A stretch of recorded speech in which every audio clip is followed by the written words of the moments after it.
क्या आपको लगता है कि मेहनत करने के बावजूद आप बार बार असफल हो रहे हैं? क्या आपने कभी सोचा है कि शायद वजह आपकी कोशिश नहीं बल्कि आपका मन है? गौतम बुद्ध से एक बार एक युवक ने यही सवाल किया था, भगवान, मैं मेहनत करता हूं, सपने देखता हूं, योजनाएं बनाता हूं, फिर भी हर बार असफल क्यों हो जाता हूं?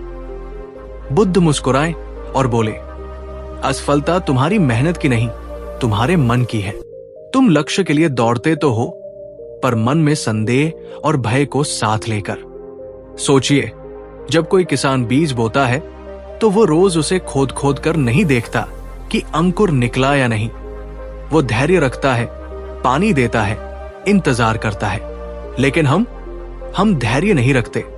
हम आधे रास्ते में ही खुद से कहते हैं, शायद मुझसे नहीं होगा, शायद किस्मत खराब है।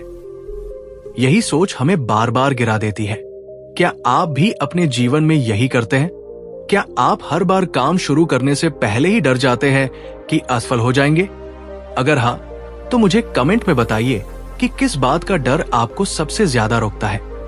असफलता का, समाज की हंसी का, या खुद की उम्मीदें टूटने का? बुद्ध ने कहा था, मन ही सब कुछ है। जैसा तुम सोचते हो वैसे ही बन जाते हो।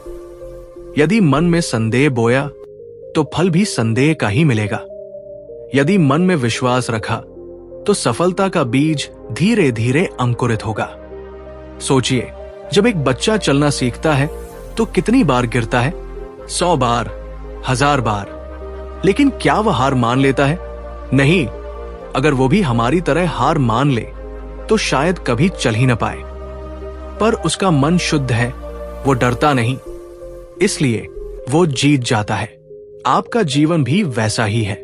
असफलता दरअसल सफलता का पहला अध्याय है, लेकिन हम असफलता को अंतिम अध्याय बना देते हैं। आप कहेंगे, लेकिन लोग हंसते हैं। तो बुद्ध कहते, लोग हंसते रहेंगे। लोग आज भी मुझ पर हंसते हैं जब मैं सत्य का उपदेश देता हूं। पर यदि मैं उनके डर से चुप हो जाऊं तो सत्य का प्रकाश कौन पाएगा? मैं आपसे पूछता हूं, आपने कितनी बार अपने सपनों को केवल इसलिए छोड़ दिया क्योंकि किसी ने कहा तुमसे नहीं होगा? बताइए मुझे नीचे कमेंट में। जीवन की असली हार तब होती है जब हम